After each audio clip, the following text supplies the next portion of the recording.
Basher dito, hindi natin. Oo. Sinasayang niyo sa Edsay. Oo. Tuloy, napunta na kay Biancy. Yan. Masaya na sila. Oh, happy family pa. Mas masaya na sila.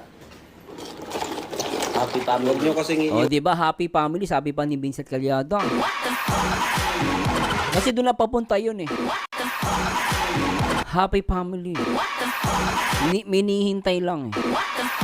Tapos sabi ni Kalinga Prab. si Eds. Yan din. Oh.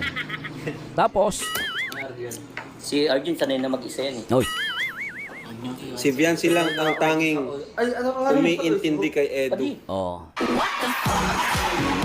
Tapos, ang issue. Si Biancy lang ang tanging umiintindi. Siyempre siya yung jowa. Meron pa bang iba? Eh di wala.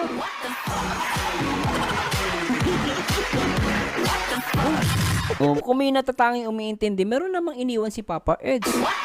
Pinabayaan. O, saan ka pipili? Yung pinabayaan si Papa Eds o yung natanging nag-aasikaso kay Papa Eds? Kumpiyansin na ako.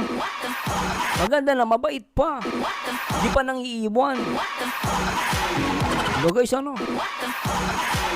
Please comment down below. Mag-comment kayo. Sige na. Para maano natin itong channel.